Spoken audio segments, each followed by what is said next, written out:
can you eat them in any form? Can you like grind them up into a powder, like sprinkle them on stuff, or do you gotta like chew? I mean, for the sake of total disgust, I'd say you'd have to eat them exactly like that. But I'm thinking, yeah, you can prepare them however you like, saute them, give them a quick dice. You can probably do whatever you want. It's basically just fried onions. Salt bait them right onto your food.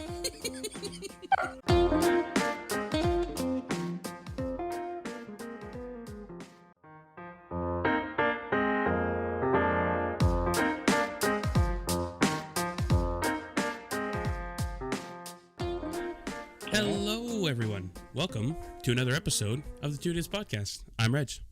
I'm Randy. And joining us this week from across the pond in merry old England, jolly old England. I don't know what the jolly phrase is. old England. There it is. Is Miss Alayna Fender, Miss Alayna Joy, whichever you're going by these days. Welcome here. Alayna Joy. It's Alayna Joy now. We used to be Miss Fender, but that's back in the by days. We're Alayna Joy now. But thanks for having me. You bet. Welcome here. I'm trying to think. I've known of you for years and years and years. I think you might be a year younger than my wife. We might have crossed paths there. I'm not sure.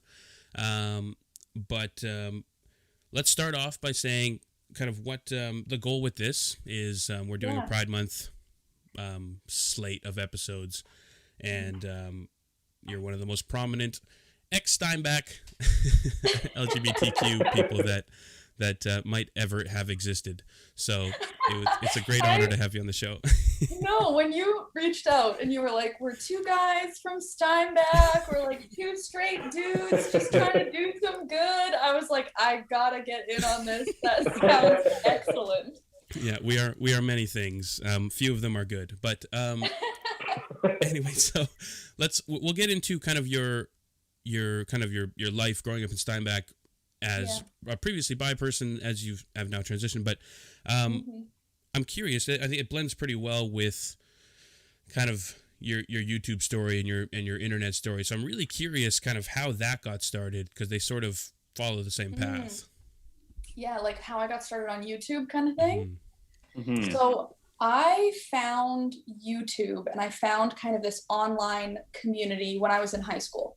And I've always loved video as a medium. Like ever since I was elementary school, I remember picking up my dad's old camcorder and just like making a music video or something. And like from that moment onward, my dad's name is Randy, by the way. So excellent. Perfect name.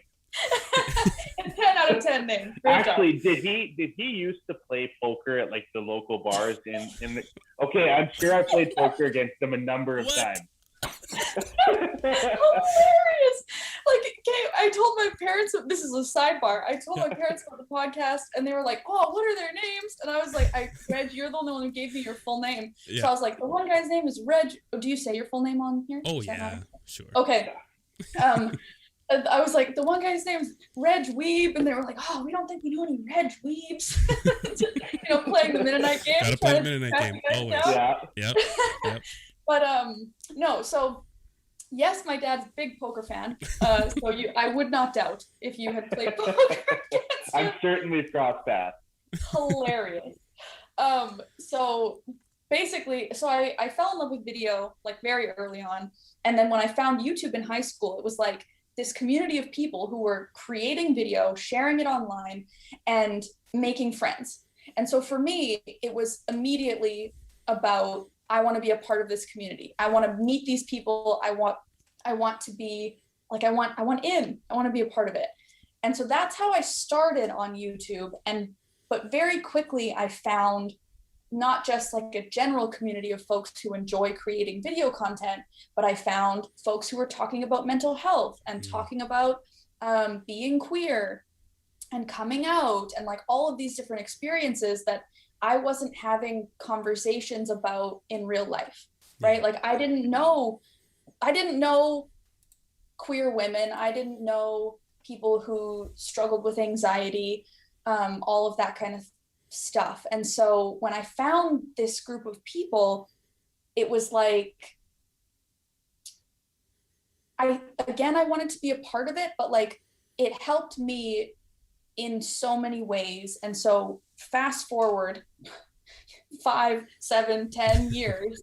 And now I'm trying to do the same thing that was so helpful for me back then, right? Like I'm trying to show that you can be this person, you can be who you are, you can have anxiety, you can be a part of the community. And even if you don't have people around you that are sharing those experiences or who even understand those experiences, we are out there. And yeah, that's what I'm trying to do now. I love that.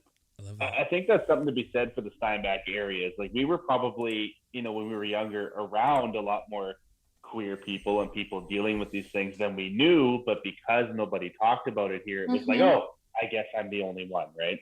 Yeah, I remember that being the case I think it was in high school. There was like the lesbian couple, like everybody's like, the token lesbian couple. Yeah, they're just going around. There was 2 girls that held hands, and that was just the lesbian couple. And guaranteed there was way more, but we didn't think anything of it, which is a bummer. And again, that's sort of our general tagline that we've been trying to insert is we're 2 idiots trying to figure out the world one conversation at a time. And as straight white guys from a small Mennonite town, we like to kind of push against those those boundaries. So. And I appreciate that, and I'm sure so many of us appreciate that, whether from Steinbach or not. Like we need straight white dudes to stand up and say, hey, let's have these conversations. Hey, I want to learn about your experience because it's different than mine. And so I think it's really great that you're having these conversations and sharing them with your audience. We're trying, whatever that's worth. 100%. But I'm curious. We are more than willing to wave that flag for sure. Yep, 100%. So then, I'm curious though, with as you've kind of built your following, which is gigantic, you might have the biggest online presence of any guest we've had so far. So that's not nerve-wracking at all. But anyway, damn it, I lost my train of thought. Oh yeah, the term influencer is frequently thrown around as both a negative thing for some people and a positive thing for others. Where do you land on the term influencer? Oh boy, I refer to myself as a content creator. I say, even just like YouTuber, influencer, all these words, they have this connotation of like you're even like influencer, it's like you're trying to, it's this idea you're gonna like get your claws in somebody and like sell them something. Buy skinny tea. Buy skinny tea. Yeah. Yes. Like oh my god. Skill, right? Oh, get me started on skinny tea. No, but exactly. I understand where the term influencer comes from, because when you've got people watching you, you inherently have influence. The question is, how do you use that influence? Yeah. Right? Like, are you selling skinny tea, or are you trying to like spread some awareness? So this episode sponsored by Skinny Tea. Thanks, no, definitely not. Yeah. So where do I fall on it? I understand. Yeah, technically, I'm an influencer. That is a tag that you could put on me, but I like to think of myself and other creators online as just like online content creators, because that's my goal first and foremost, is to just create fun stuff. That's great. When did your, I don't know, your internet fame or your YouTube-ness, when did it feel like it took off, or was it a steady increase, or when did it pop? Yeah, so I have an interesting YouTube trajectory, because I've been doing it for like a decade now, almost. Like almost 10 years, right? And so I have had my growth, or my journey on the platform has been a slow build, like a real slow build over time, which I think some people would find frustrating, but I've just always loved it. Like I've loved making videos from day one. So it was never about like getting famous or getting notoriety or any of that. It was just about this fun thing I love to do, creating this community. The community is such a big part of it for me. And then when the year that I was graduating university, I just so happened to get offered a brand deal that was, and this was unheard of at the time, a year-long contract where they wanted me to do a video for them every month for a year. And I was like, oh my God, like this is consistent income, a little bit, so a little bit of consistent income for the next year. What if when I graduate university, I don't quote unquote get a real job and just like see what happens if I throw myself into this for the next, I gave myself 2 years. And that was like 5 years ago. And so that was the first moment for me where it really was like, oh, this could be something more than just this fun hobby that I do. Yeah. And then over those 2 years, I continued to grow everything, and I really threw myself into it. But I didn't really have like a takeoff or an explosion. I've never had one of those like really instant famous moments until last year, when my whole life turned upside down and people love chaos, and they love to see somebody fall down and get back up, right? Yeah. Mm-hmm. And that's what happened. And so when that all went down, I unexpectedly saw another kind of spike, and it's been great. It's been a journey. It's been a trip. But that's just a journey. Yeah, people do love to see people fall down. Some people want to see them get back up, but a lot of people like seeing people fall. Fail videos, for instance. Yeah. I think I'm lucky in that my audience is really, like, I really have an audience of compassionate, smart, caring people. And so as much as I think the virality of it came from people who are like, oh yeah, let's watch her crash and burn. Those who have stuck around because they get joy out of seeing this new joy that I've discovered. You hit on an interesting tangent that I hadn't thought about asking about, but when you said instead of getting a real job, which again in this community is very important, if you're doing anything that isn't whatever a quote real job or whatever, then you're either seen as lazy or you don't deserve anything or you don't blah blah blah.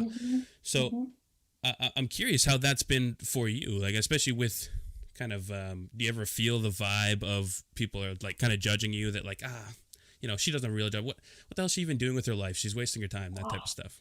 It's so interesting because I got that a lot more when I was kind of starting out with this as a job, right? Where everyone's kind of like, she's doing what after she graduates? She's where? At a YouTube convention? Should I get her a Canadian Tire resume just in case? Yeah, exactly. Like people are like, this is, oh boy, here she goes again, that Alayna. Now she's gonna be a YouTuber. Okay. Yeah. And then whereas now, I think people are seeing, like, they have more of an understanding of it just because now I have, it's like when people see the followers, then they're like, oh, okay, like that makes sense that she's doing that as a job. And I no longer get the like, what's she doing with her life type of judgment. Yeah. Right. Now I get the like, oh, all she does is make a YouTube video once a week. Like, wow, her life must be so great. People have no idea the work that goes on behind the scenes. Yeah. Yeah. They just see a YouTube video every week, not even some Instagram posts, and it's like, oh, this is, she gets to like live whatever this wonderful life based on so little work. And to that I say, yeah, I do get to live an absolutely wonderful, incredible life, and I'm so grateful for it every single day. I also work my ass off. Like I work more than 40 hours a week doing what I do. So it's interesting to see how that judgment has kind of shifted. It's the same shit like the esports people get, right? They say, oh, well, it's just kids playing a video game, not realizing these kids are training 10, 12 hours a day. They're doing like dieting, they're doing weightlifting, they're doing all kinds of stuff, right? Like it's crazy. And even just in our little show, right, like there's a did I pop out? Yeah, your video. We lost your face. Oh, there you are. That's fine. We don't want your face anyway. Yeah. No, I say, like, even with our show, like for as small scale as we are, like there's a ton of work that still goes into it, right? People just don't see that, and they don't care to look into it past, oh, she just makes videos, right? Yeah. Yeah. I think it's evolving. It'll change. Anyway, let's move forward. So speaking of your story, basically, I think when I first became aware of your YouTube, other than hearing people kind of mention like, oh, Alayna Fender has a YouTube, and I'm like, who is that? And I think I knew peripherally kind of who you were. We might have been in high school, sort of overlapping. When did you graduate, Alayna? I graduated high school in 2010, university 2015. Okay, so you would have been 2 years behind us in high school. Yeah, so it might have been. Maybe we had some mutual friends or something. So I knew of you, but then the first video I watched, I think, was your drawn my life video. Yeah, the first coming out. Yeah. Trumpets blare. Round one. So maybe let's talk about that. I mean, basically every guest we've had so far for Pride, I like to add. I preface it by saying I'm a dumbass, and if I say the wrong things, it's purely in the nature of trying to learn, and I'm not trying to step on any toes. So with that in mind, kind of maybe tell us, were you always kind of aware of your, like, quote, different sexuality, or go from there. this is the so many people share this experience, right? Not just me, not just folks from small towns, but we all grow up in a world that is straight. Like, we grow up in a world that hands you heterosexuality and says, like, this is the default, this is the norm, this is your baseline. You start here, and then you figure things out from there, right? Yeah. So I grew up not even questioning the fact that I was straight. I just thought, yeah, I'm just straight, and also I want to kiss girls like all the girls do. Like, every girl wants to kiss girls just like me. Yeah. Like, that's what I thought. And I believed that because through junior high, through high school, I dated guys, I flirted with guys, I was very much in the, like, boy scene.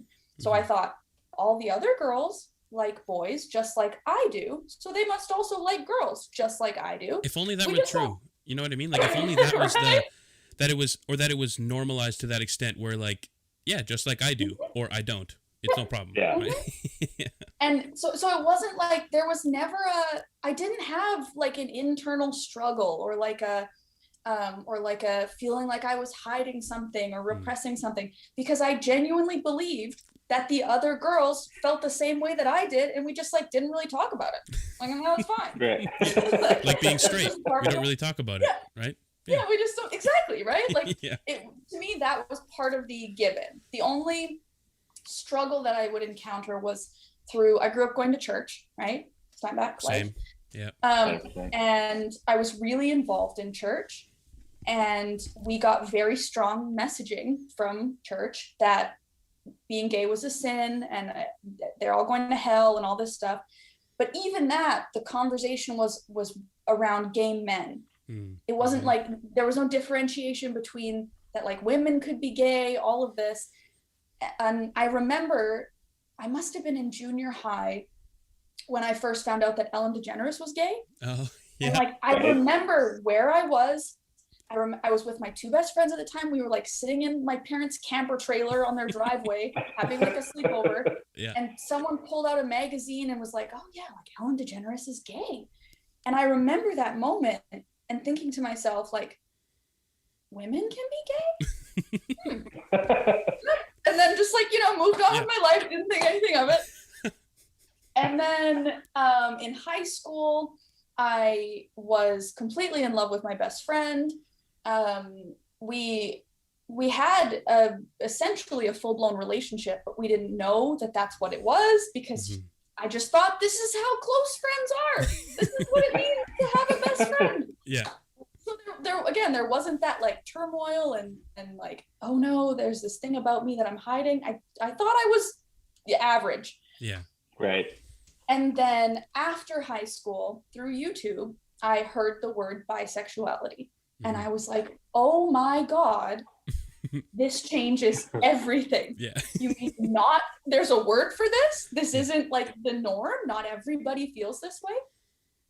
And I rewrote my entire history, like, through junior high school. I had to, like, rethink my entire romantic sexual history through this new lens of, like, wait a minute, that friendship wasn't just a friendship. That was a romantic experience. Yeah. That was a romantic love. And then I felt really cozy in that label, right? So that's Right. where we kind of come up to the, I had started dating my male ex in high school, and we were kind of on again, off again for a few years. And it was in that time that I like discovered this bisexuality and figured out what I thought. That's who I am, I thought. And yeah, I came out to him, I came out to my family, and then that's when I came out online as bisexual. And as it's basically a stepping stone going forward, which again, I think it's so important to mention as we have for since we basically started the show, every time we're talking about something important, it's easy to just get lost in the shuffle without realizing that everything takes step by step by step by step. Like we need to, we can it's acknowledge always the an struggle. evolution. Yeah, exactly. So, And I think that's and important. to that, I do want to say that one of the things that I was really afraid of in coming out again the second time, spoiler alert, I realized I'm actually gay, just a big old homo. Big old homo. Yeah, that's me. It only took me 28 years, Jesus. And one of the things that I was afraid of is that because there's already this negative stereotype around bisexuality that it is a stepping stone, and it's just a label that people use before they pick a side and all this stuff. And I was really afraid of like validating that belief for people. Yeah.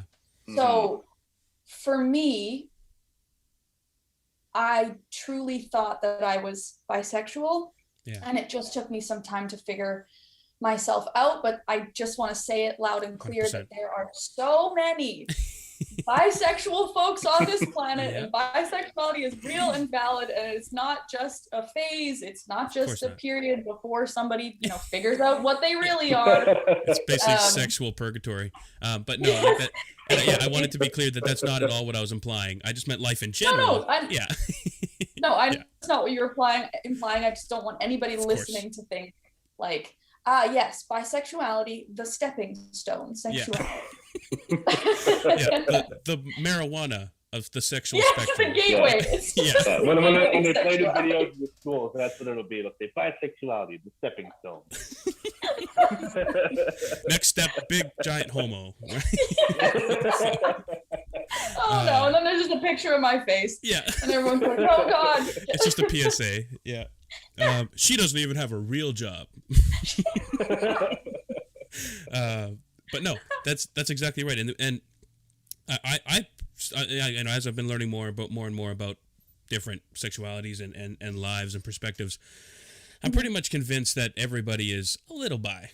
Nobody's firmly one thing. At least a little. We're all, I like to think so. Whether or not people are willing to admit it, that's kind of the difference. But because what straight man, like the straightest man, doesn't be like, that's a pretty man, That's hell yeah. You know what? It's always the straightest ones. You know what I mean? It's always the ones who are like, oh, it's the overcompensation. Yeah. And you're like, really puff their chest up. I would never. Yeah. What is it? Was it a Rogan bit where he's talking about like, they talk about how the guys that are like that, they're like, I think you're just scared that you think dicks are delicious or something like that.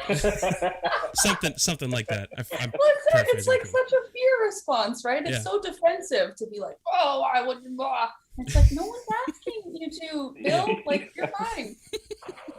Yep. But if you want to, have at her. Have at him. Yeah. You do you.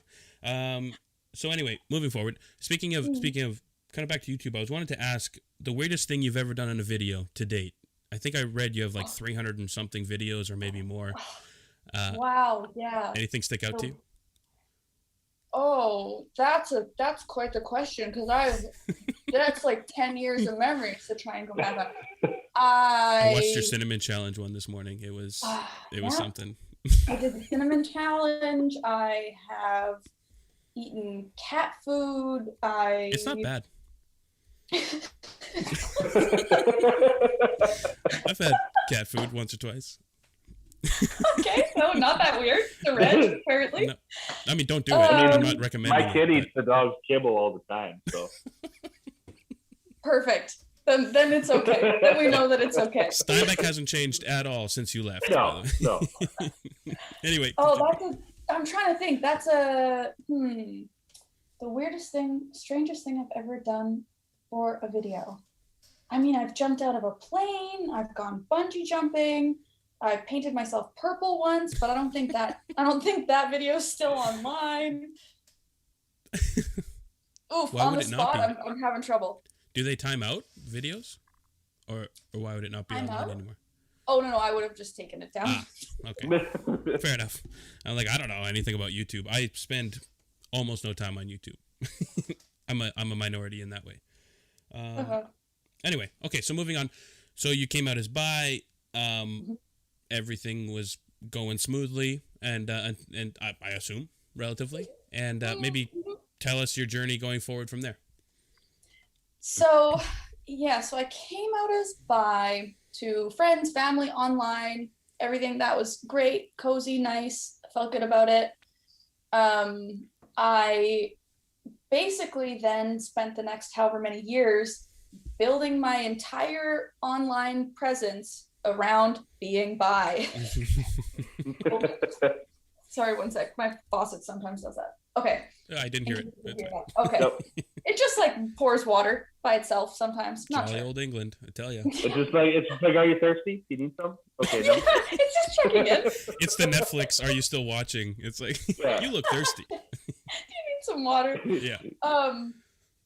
And yeah, so I had created this whole, because I was in this relationship with my ex, who was a guy, and my whole message was that your bisexuality is still valid, even if you are in a relationship, like a straight passing relationship, right? You're still bi. It doesn't take away from your queerness, all of those things. Messages I still believe in.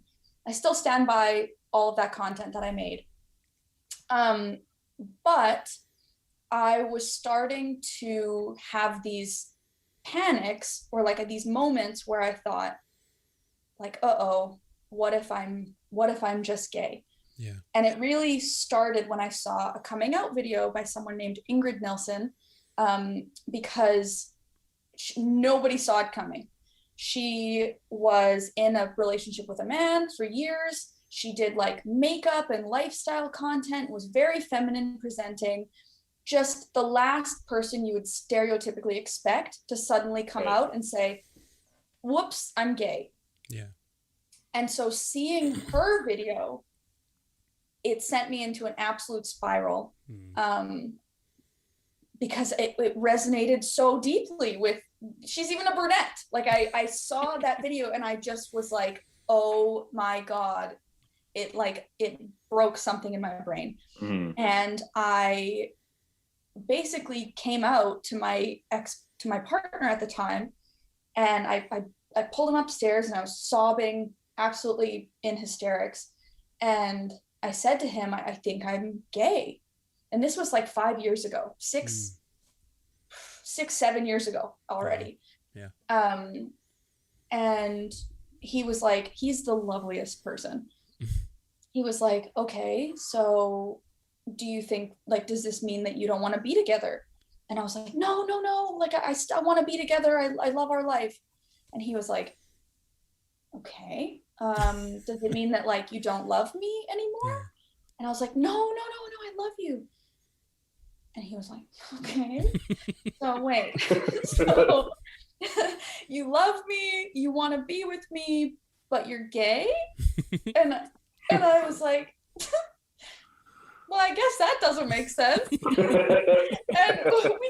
we like laughed about it and had essentially rationalized away the idea that like I couldn't be gay. I definitely was still bi for sure, 100%, definitely still bi. Or at least enough. Yeah. Right? Yeah.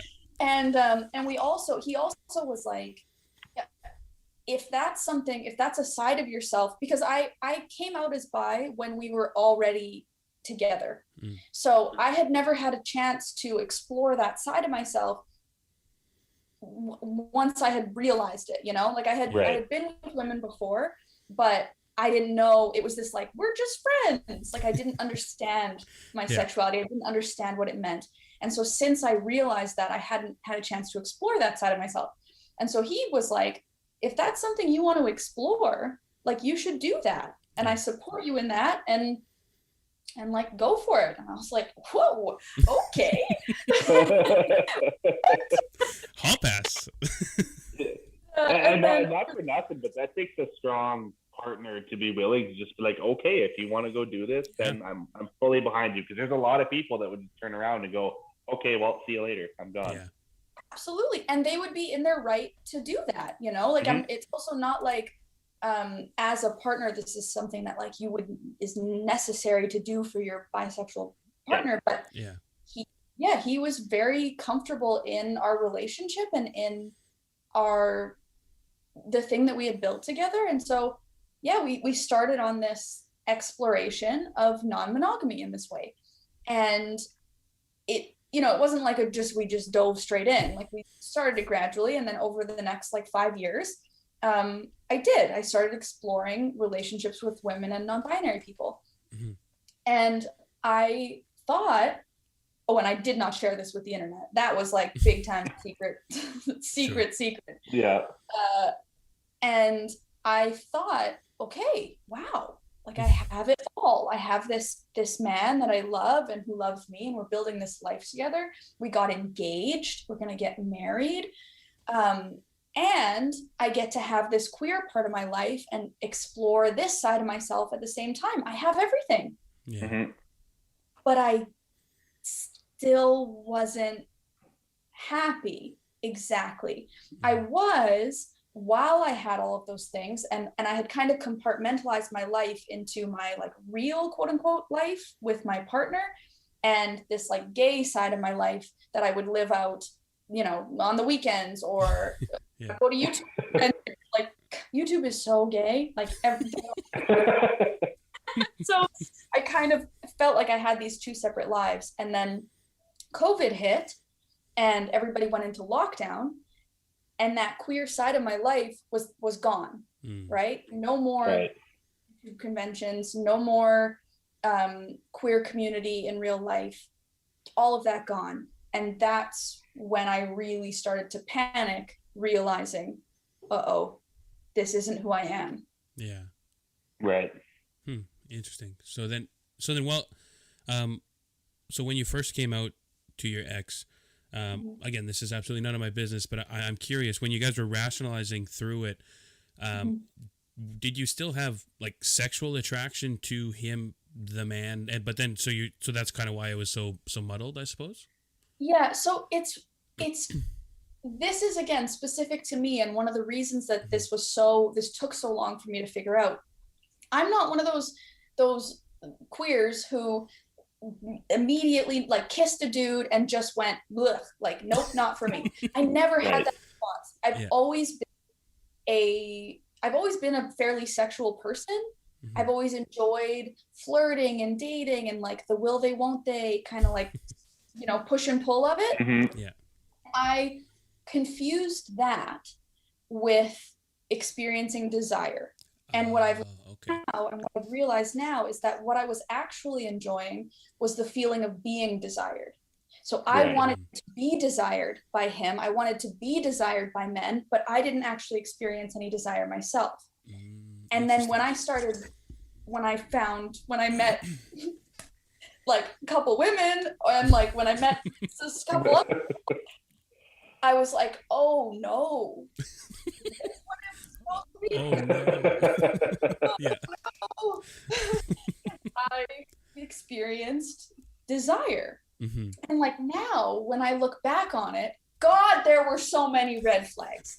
Like the fact that this took me this long is actually unbelievable to me when I look back. Because like even, you know, fantasies, I would not fantasize, and if I did, it was always women, and then I'd feel weird about it, and I would stop. Right. Interesting. It was stuff like that where, like, my friends would talk about, they're like, oh, like I have this memory that, like, with my partner that I, go back to, and I think about it, and I'd be like, I don't have any of those. Like, what are you guys talking about? Yeah, Yeah. there's so many things where I genuinely believed that I had this like wonderful, healthy sex life because we did. Because he's wonderful and attentive, and like we had a healthy relationship. It just, I couldn't know that it wasn't the way Right. the way that it feels for other people. I couldn't know that that's not what I was experiencing until I did experience it with somebody else. Yeah. Right. Interesting. Yeah. No, that's earth shattering comes to mind as a term. Yeah. It's hard to explain to people because this idea or like belief that if you're gay, like how could you have sex with a guy and like not know? How could you be in a relationship for so long and not know? And my answer goes back to what I was saying at the beginning, because I never questioned my attraction to men because it was handed to me as the default. So Right. I questioned my attraction to women incessantly, constantly, trying to pick it apart, trying to figure it out. Never once did it occur to me to question if I was actually attracted to men. It didn't even. Right. And then once I started to question it, all of the answers were like, oh, wait a minute. Nope. Yeah. Yeah. Wow. Speaking of not questioning things, I'm curious, growing up in Steinbach, you said you went to church. When you, I guess, came out and all that type of things, I'm also kind of curious about the religious aspect of that, and kind of whether, because as you're growing up, going through Sunday school and doing all that type of stuff, and if they're sort of hammering into you the taboo-ness of LGBTQ lives, I'm really curious kind of your journey through that, perhaps. Ooh, yeah, that's. If you want to get into it, you don't have to. Yeah, well, I can talk about it briefly. It's still a bit of a tricky one for me because I never want to like speak against somebody else's belief, Sure. you know. But it's been tricky. I had a lot of anger for a long time over the things that I was taught, and I still struggle with kind of church as an institution, or like church as a religion versus like spirituality or like a belief system. To steal a very obvious pun, you're preaching to the choir. But anyway, continue. That's a good one. Yeah. It's tricky because like the church that I grew up in, they still don't allow same-sex marriage in their church, and I'm like, so it's things like that where I just kind of removed myself from it and distanced myself, and I wouldn't say it's somewhere that I would feel comfortable, because I don't think that I'm. I just wanted to ask, because if anybody's listening in our area, that's a very important thing, because there are tons of people here that are both super religious and also super gay, right? So I imagine, if you can circle that square or square that hole, whatever, somehow make those two fit. I personally don't quite understand how they fit, but if you can make it work, then all the power to you. But I just was curious about your perspective. I can understand, like, if you, in the way that I would see it, is like if you look at the Bible and you look at the actual teachings of those who are Christian and believe in God and Jesus and all that, like the actual teachings are all about love. Agreed. It's all about love and acceptance. And so when some religious people take that and use it as a weapon and like use it to say, well, no, it's only love for you, and it's only love if you do this, if you don't do this.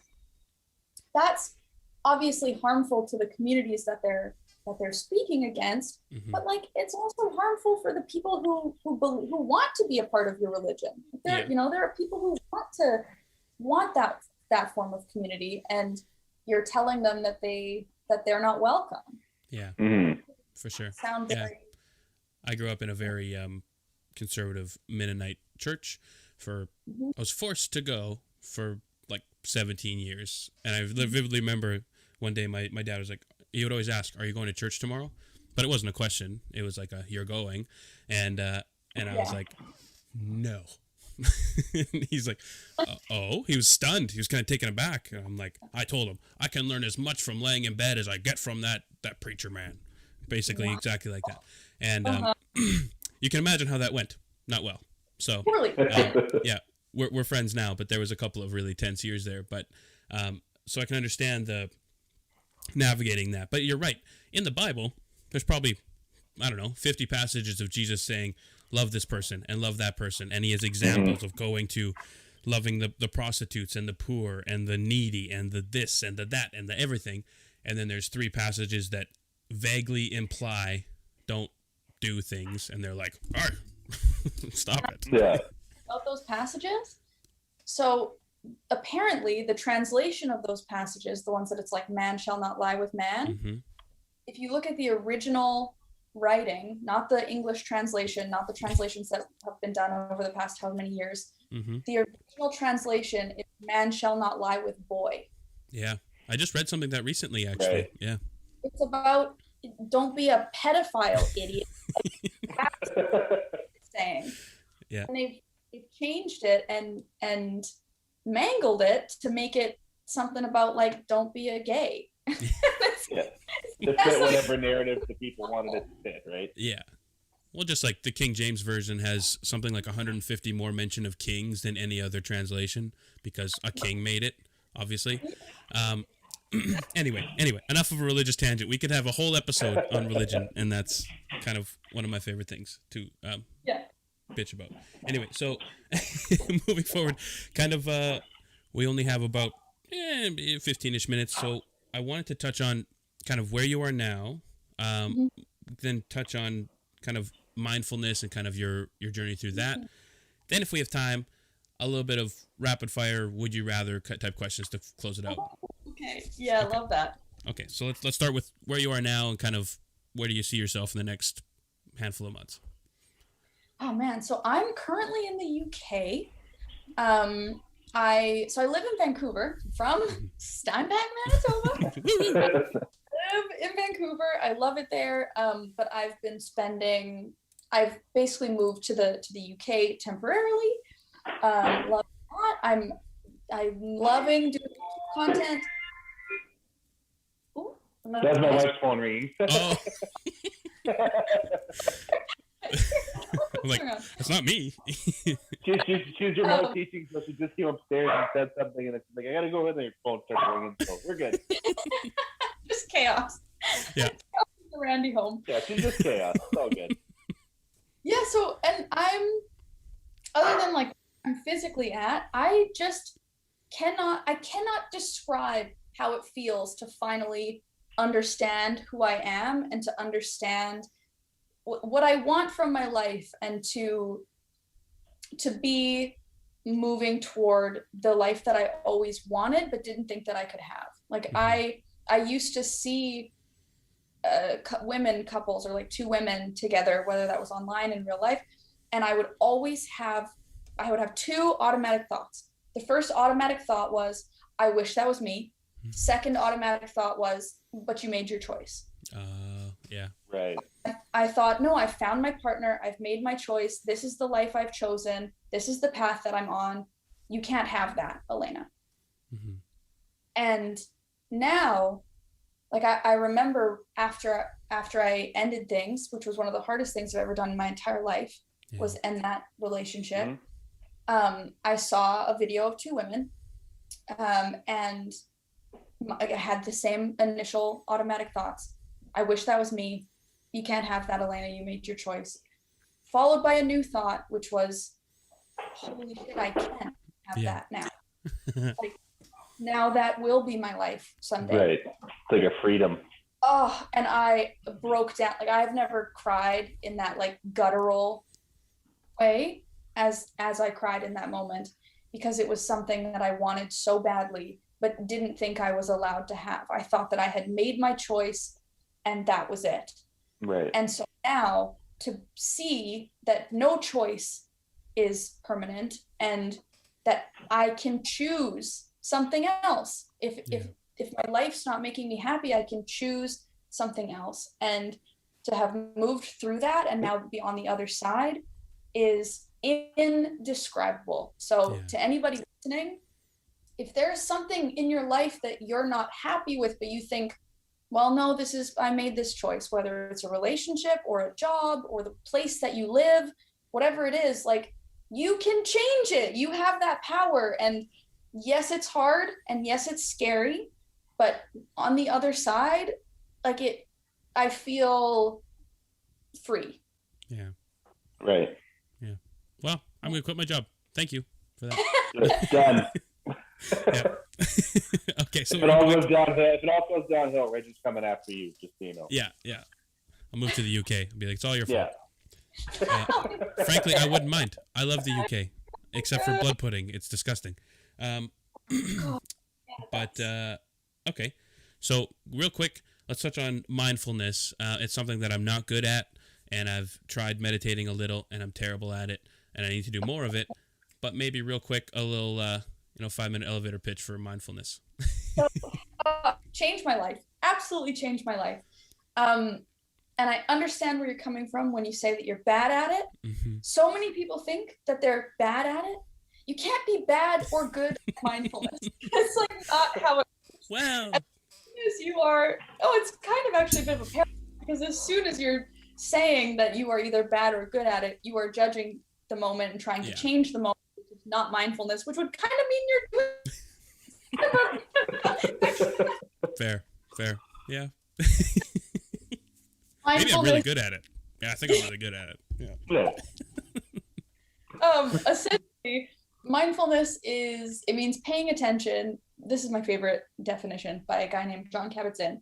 It's paying attention on purpose to the present moment, non-judgmentally, right? So we're choosing to pay attention to this moment right now, not ruminating about the past and that thing that we said last year or in elementary school that was really embarrassing. We can't believe that we said it.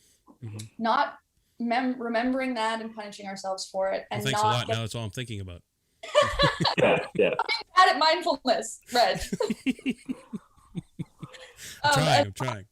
Not getting caught up in worries and what ifs about the future. It's about choosing something in this moment to pay attention to, and being present with that. And that's essentially all that meditation is. It's not about clearing your mind and having no thoughts and just being zen and open and sitting in a field of daisies. It's about just observing whatever's happening right now, right? So that's the paying attention on purpose. Paying attention on purpose to the present moment. Non-judgmentally is exactly not judging whatever's happening. So if you're attempting to meditate and you're sitting there and you're going, I have all these, I'm thinking about dinner and I'm thinking about this and I'm thinking about that. Wow, I'm bad at meditating. You're judging your current experience, because your current experience, you're thinking about dinner or you're bored or you're tired or your back hurts or whatever it is. All that meditation is asking you to do is observe those experiences, right? And so we're trying to choose a focus of our attention. So often that's our breath. We're trying to pay attention and just observe the breath. But of course we're going to have thoughts. Of course we're going to have sensations. And that's the idea, right? Is that to be able to observe the things that are happening to us and observe the world and our internal and external experiences without attachment and judgment of them, right? So being able to see your boredom or your frustration or your anger or your sadness for what it is. Yeah. And then to be with that and not try to put it away and not try to change it and not try to say, well, that's a bad thought, I can't think that thought. Or this, I feel anger and that's a bad emotion, so I need to get rid of it. Mindfulness says, okay, so I feel angry. Okay. Yeah. What's that like? Mm-hmm. What does that feel like to be angry? And then dropping in and checking it out. Curiosity. Yeah. Mindfulness is all about curiosity of our present moment experience. It's like removing all your preset filters and just feeling stuff raw. Yes. Yep. Hashtag exactly. No filter. There you go. No filter. And then that helps us to not only not be overreactive to the world around us and not get caught up in these panics over the past or the future, but it also helps us learn who we are and Yeah. what our experience of this world is. Mm-hmm. Right? I And dig to that. be with it fully, whether it's a pleasant or unpleasant moment. Yeah. I think I might actually be practicing that more than I realize, because over the last couple of years, I mean, frankly, I think that's why I enjoy podcasting, because I'm in it and I'm Yes. learning and or when I'm reading, you know, I'm Huh? you know, I'm dialed in. And then it's sort of like, yeah, you're working through stuff and being curious, and that's sort of what I enjoy. But just in general, I've been trying to work on myself anyway. So when I have an overreaction to something, I'm like, hey, hold on. Why? Mm-hmm. So I've been trying to really pick that apart and be like, okay, so it's not because of that. And then so I'll apologize to my wife for something because I was a little snippy, and I'm like, nah, that's not you. I'm just I'm just bitchy or something. I'm realizing that too now with a 2-year-old running around the house, where I'm like, oh, okay, like it's not that she's mad at us or whatever. I just sit back, figure out why she's mad, try to help her process it. So it's something I'm sort of coming along with too, slowly. Yeah, it's a work in progress. We're all a work in progress. And Look it's at that. one of those things that's so much easier said than done, right? Yep. I would also offer, in terms of like what you're talking about, thinking about why you had an overreaction or where it's coming from, also check in with how it feels like in your body. Mm-hmm. Like that's a really grounding mindfulness practice when you're in those heightened, whether it's anxiety or anger or fear, sadness, anything where you're kind of amped up, dropping into your body and just being like, okay, where do I feel this and how does it feel? Interesting. Yeah. Can help us kind of come down without thinking, I'm anxious and I need to stop being anxious. And how do I stop being anxious? If it's instead, okay, I'm anxious and that's okay. What does being anxious feel like for me in this moment? Yeah. I like that. Shout out to Angela Taylor, a former guest of the show. She had one thing she was saying, that she was talking about, she has anxiety and she's neurodivergent and she's big in community in Winnipeg. She basically said, because I had mentioned that my wife has anxiety and she works through it. She's like, wow, that's a superpower. She's like, you should, I forget exactly how she worded it, but she was basically saying that she should lean into that. Like, that's a superpower. She's hyper aware. Like then you can work through it from there, right? Instead of thinking, I need to control this and I'm falling apart, you need to lean into it and be like, what am I hyper aware about? And maybe try and work your way through it that way. What a positive reframe. Yeah, Love- right? Mm-hmm. Yeah. Redirect. Speaking of redirects and segues, let's do a quick would you rather and rapid fiery type thing. And as always, I find this list online and I haven't proofread anything, so we're gonna go in blind together. It'll be a journey and we'll do it together. Perfect. Reg, will you cue that up quickly, because you forgot at the beginning? What's our new thing we're doing? What? Alayna, you have to let us know what your favorite movie is. Yeah. Start with that. Oh, my favorite movie. This is tricky too, because I refused to consume any kind of LGBTQ content up until like a year ago, because it set off all these alarm bells in my I gotcha. like I would watch it or I'd hear about it and I'd be like, no, I don't want to watch. I don't want to see that. No, I don't know. So now I have been like just obsessively consuming anything woman. Yeah. And so I would say that my favorite movie that I have seen in the past year, or like my favorite queer movie, Portrait of a Lady on Fire.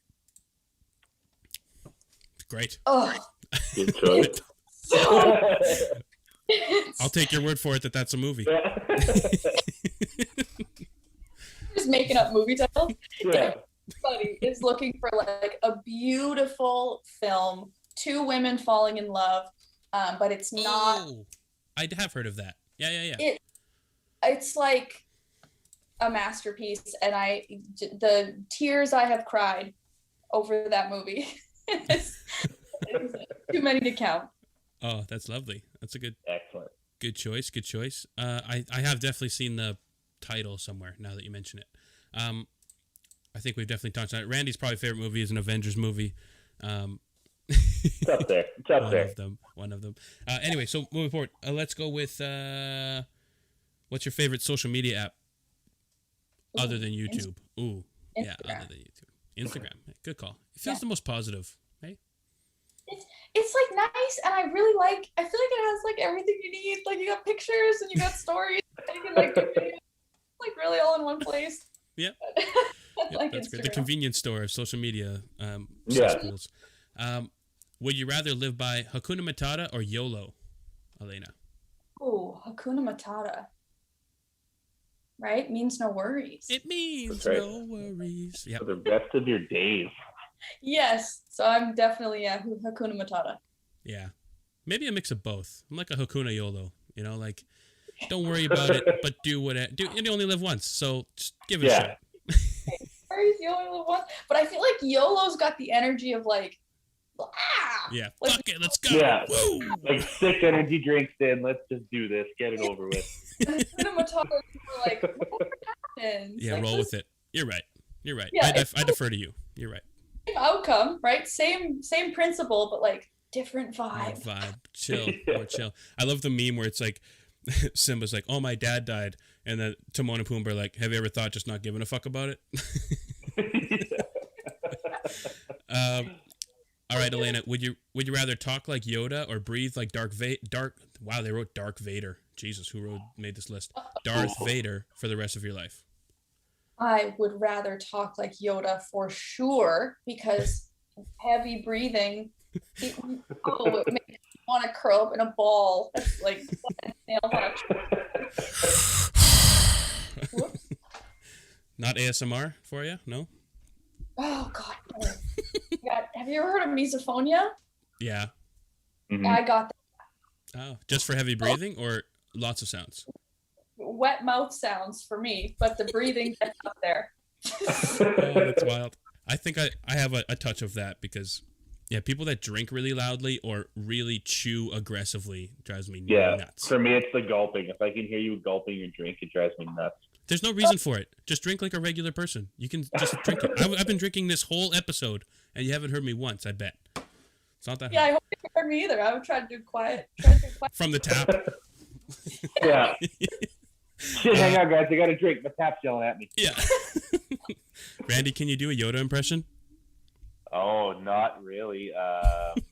Then you should try for sure. Or do not. There is no try.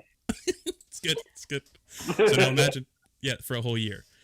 Randy, what's your choice, Yoda or Darth Vader? Oh, I breathe pretty heavy as it is. My wife gets mad at me a lot. She'll just look at me on the couch. You're breathing loud again. I'm like, oh shit, sorry, I'm really into the show. Just on his knees. Yeah, basically, just enthralled. I'm gonna go with talking like Yoda too, just because that breathing would get annoying after a while. Yeah, I'm gonna go with Yoda, and that would get annoying too. But it's how you talk, so you gotta deal with it. Yeah. This is one about cheese, but who cares? Would you rather? I'm gonna say fight. It says would you rather have, but I'm gonna say would you rather fight 100 duck-sized elephants or 1 elephant-sized duck? Definitely the one. Yeah. Definitely the one that duck. Because if there's 100, they're coming at you. Imagine all those little beaks. Like, and they have teeth. Well, no, not the elephants don't, but I would say like ducks have teeth. So, but a giant duck would be terrifying. yeah, It's a but at least pterodactyl. you can keep it in your sights at all times. Right? You've got 100 of them. They're everywhere. Now let's lean it into the Canadianness of it. Let's say 100 Canada geese-sized elephants or 1 elephant-sized Canada geese, because then we're dead. The whole world ends. Yeah. If that Either happens. way, I think you're dead with those ones. Yeah, those things are scary. Even regular-sized Canada geese will F you up, so. I'd rather fight whatever is not the Canada goose. Though. Yeah. That's fair. Those cobra chickens are deadly. Yeah. Would you rather wear a clown wig or clown shoes every day, Alayna? Clown wig or clown shoes? I think clown shoes, because in my YouTube videos, I can just film myself torso up. True. But then in your everyday life, people are like, oh, what? What are you doing? Shoes. I mean, I'll just stay in my apartment and make YouTube videos. No one You just gotta rock a polka dot bow tie, make the whole ensemble. Meanders? Yep. It's just a fashion choice then. Yeah, just roll with it. Just for fun. Yeah.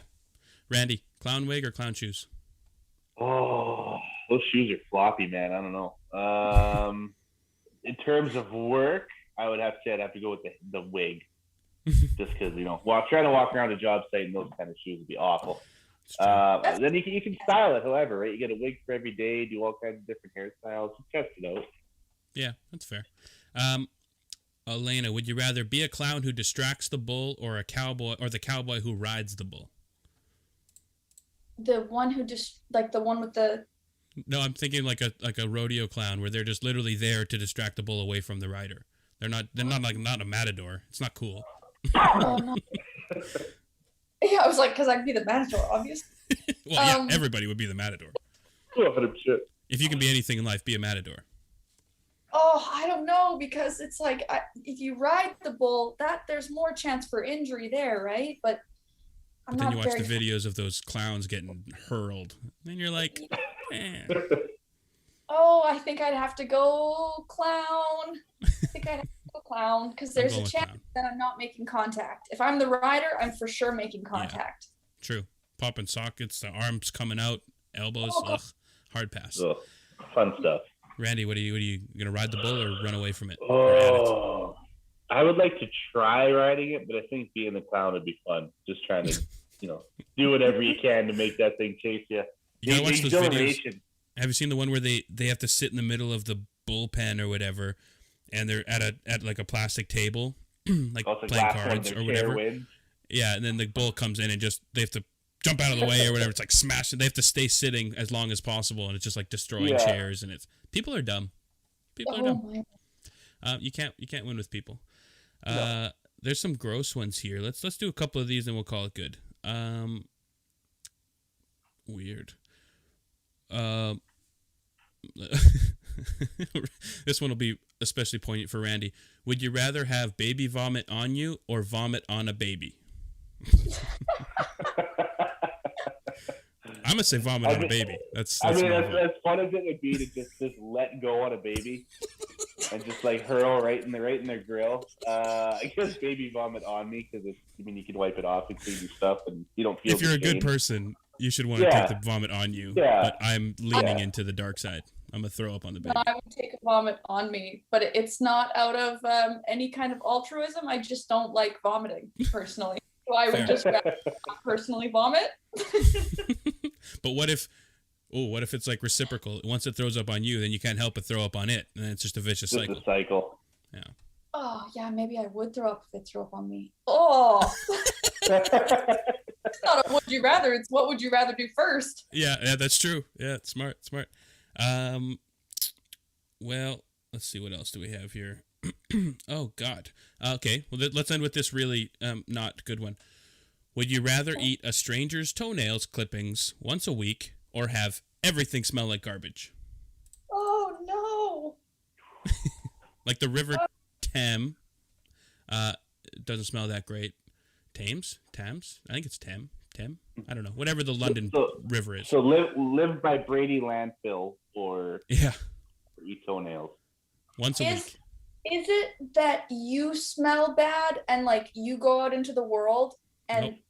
Just everything you smells like garbage. Oh, you are constantly smelling. Oh, I would way rather smell. Oh, eating toenails? I would way rather smell. Fair enough. But it's only once a week. What if it's like a clean person?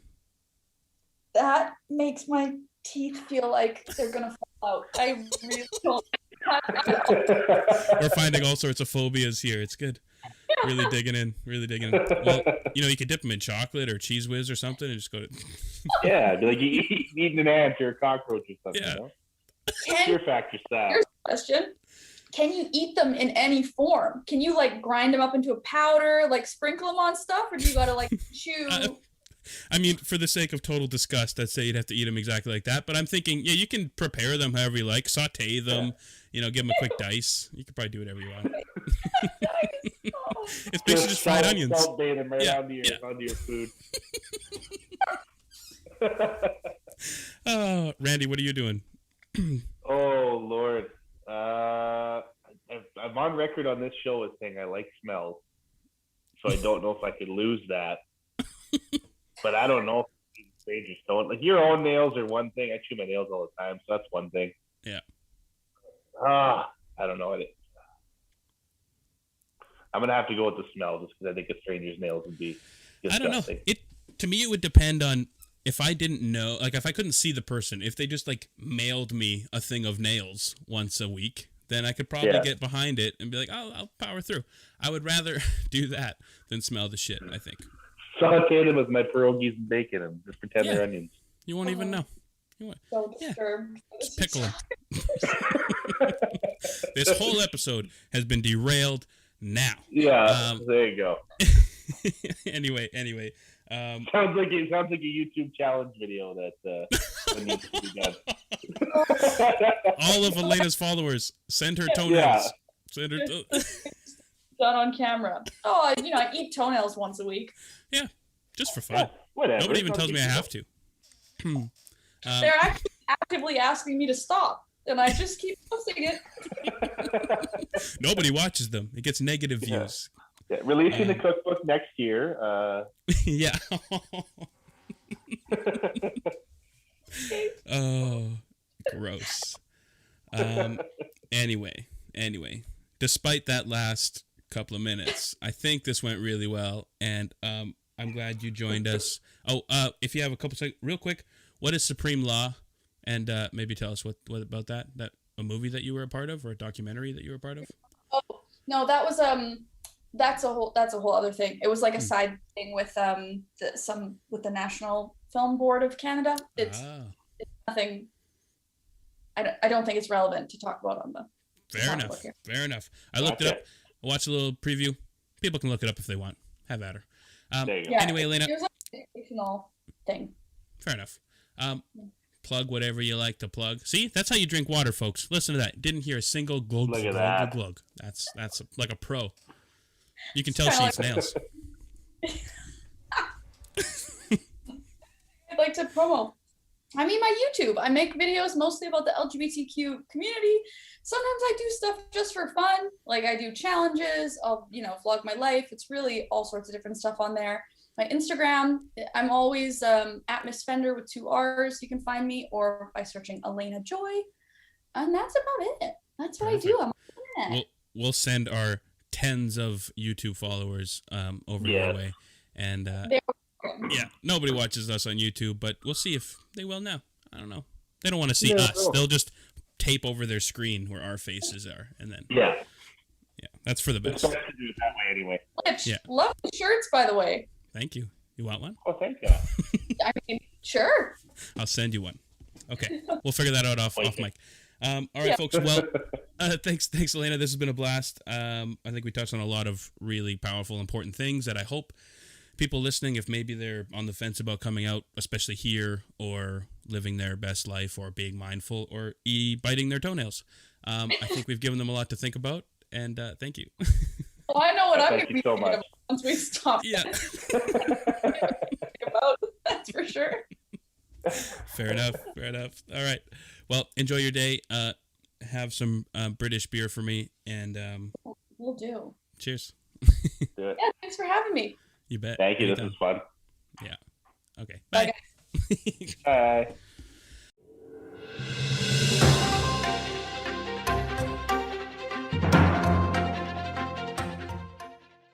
And as always, the Tweetus podcast is supported by Manscaped. Summer's coming. Are you ready to unveil your beach bod? Well, you're in luck, because our friends at Manscaped just launched their 4th generation performance package, which includes the Lawnmower 4.0. You heard that right, the 4.0. Complement your summer bod with a trim, the leaders in male grooming. The sun is shining. Call in your name, fellas. Join the 2 million men worldwide who trust Manscaped, and get ready for hot guy summer by going to manscaped.com for 20% off and free shipping with the code IDIOTS. Yeah, hot guy summer. I'm going into summer, gigantic. So I should probably maybe shave a cool design into something, maybe, real show off. There you go. Really that bring beach attention. is going to get whatever body I want to give it. Exactly. And it's going to like it. It's going to like it, whether or not I'm shaved or not. It's time to bundle up with the Manscaped Performance Package 4.0. Inside this package, you'll find their Lawnmower 4.0 trimmer, which is brand new, Weed Whacker ear and nose hair trimmer, Crop Preserver ball deodorant, Crop Reviver toner, Performance boxer briefs, and a travel bag to hold your goodies. First off, the new Performance Package 4.0 includes the new Lawnmower 4.0. This trimmer is insane, and dare I say, the GOAT of ball trimmers. Yeah, I said it. They made me say it, but I said it. Oh boy, the GOAT, the GOAT. Their fourth generation trimmer features a cutting edge ceramic blade to reduce grooming accidents thanks to advanced skin safe technology. The Lawnmower 4.0 has a 7,000 RPM motor. That's a lot of rip'ems. A new multifunction on-off switch can engage the travel lock and gives you the ability to turn on the 4000K LED spotlight on and off when needed for a more precise shave. If your power goes out and you need to shave like right now, you got a light right on there. It's good for you. There's nothing I worry about more than my genital shaving when the power goes out. Hey, you want to look good for the firemen. You want to look good for the first responders. You want to just look good and feel good. Yeah. And did I mention this trimmer is waterproof too? So even if your house is flooding while it's also out of power, and I'm going to lean into this metaphor, you can still shave in the shower or in the wild, and from your chest pubes all the way down to your ball fro. The Lawnmower 4.0 is the best trimmer for you. Want to take your grooming game even further to the next level? The Performance Package 4.0 also includes the Weed Whacker to chop your worst weeds up top in your nose and ear. And make sure you seal the deal with Manscaped's liquid formulations before heading outside. Use the Crop Preserver ball deodorant to keep you on your game in the heat. After trimming the lawn and whacking the weeds in the heat, give your beach balls a boost and use the Crop Reviver. Manscaped even threw in 2 free gifts to the Performance Package 4.0, the Manscaped Boxers and the Shed Travel Bag. So, folks, get 20% off and free shipping with the code IDIOTS, IDIOTS, at manscaped.com. That's 20% off and free shipping with the code IDIOTS, manscaped.com. Escape the shrubs and weeds this summer and shine with Manscaped. This little light of mine, I'm gonna let it shine. Woo!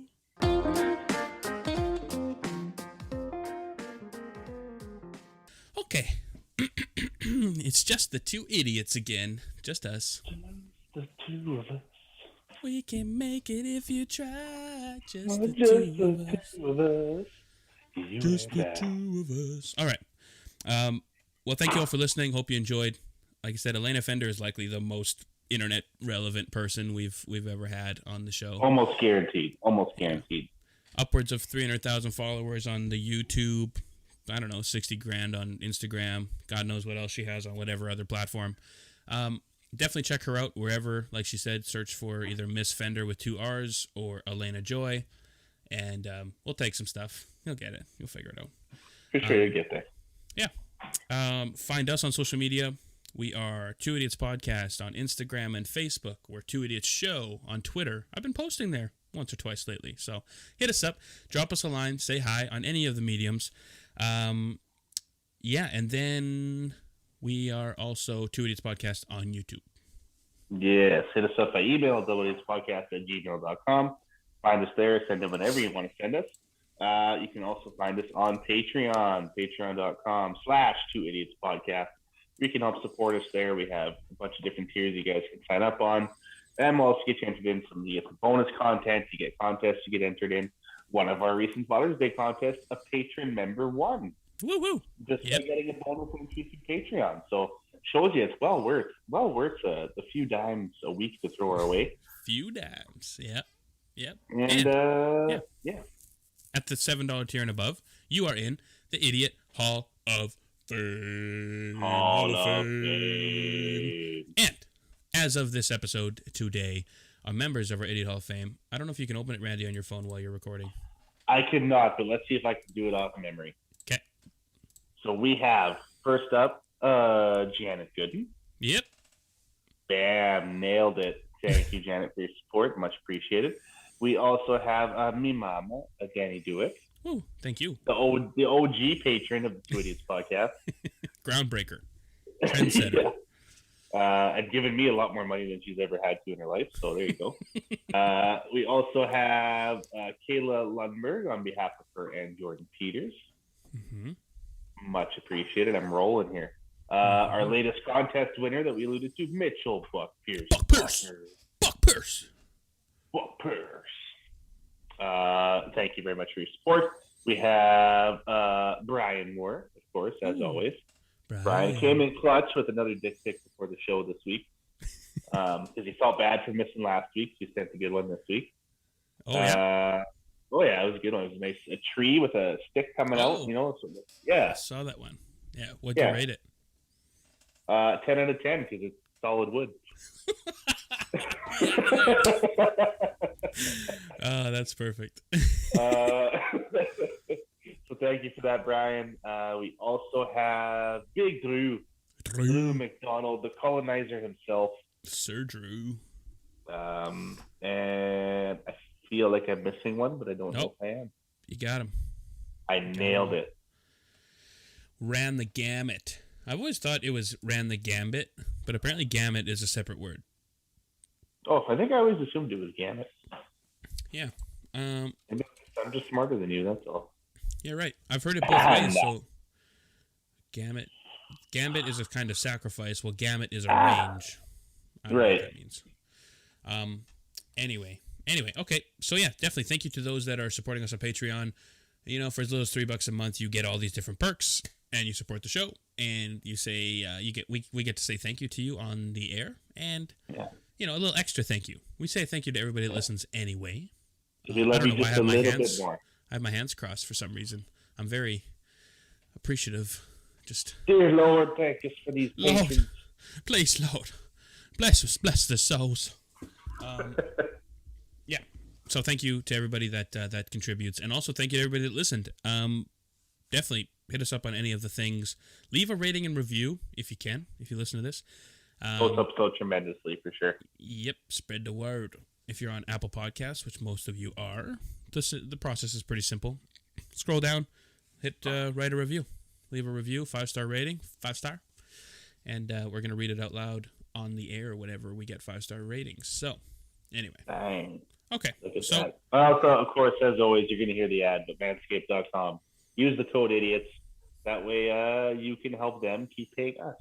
Yeah. Contract. They have no choice. Keep the show alive. Yep. Anyway, and you can get merch and stuff. It's all in the show notes. I don't link in the bio, as they say. I need to keep making some new stuff. But anyway, all right, folks. Enough of this commercial bullshit. Link right there if Reg wants to edit the video, wherever that is. I don't know if I know how to do that, but I'll try. I ain't no YouTube star. No, not like our lovely guest, Miss Alayna Joy. It was a joy to talk to her today. Oh. You know, apparently that wasn't originally her middle name. No. Nope. In looking thing, I was gonna bring it up while we were chatting, but it got lost in the shuffle. Apparently, it was originally Aaron, and she changed it to Joy. Apparently. Cool. Well, yeah. Proud. I need to give myself a middle name. We should put it to a vote. Everybody listening should tell me what my middle name should be. And it's gonna turn out like Reg Bodie McBoatface Weeb. Yep. Reg McDicky McDickface. That's what it's gonna be. Okay. Well, Reg Solid Wood Weeb. Oh, I like it. There you go. A ring to it. All right, folks. Well, thank you for listening. I hope that this is our final Pride episode, and I hope that you got something from it. And if not, we make a lot of jokes, have a lot of fun, and I hope you had fun at that too, even if you didn't learn anything. 100%. So, without further ado, we're going to bid you adieu. Adieu. Okay. Auf Wiedersehen. Auf Wiedersehen. Ich liebe dich. Ja. Ja. Hat ein guten Tag habt. Nein. I don't know. Ich kann nicht gut Deutsch sprechen. Nein. Nein. Okay, let's end this shit. Okay, goodbye. Bye.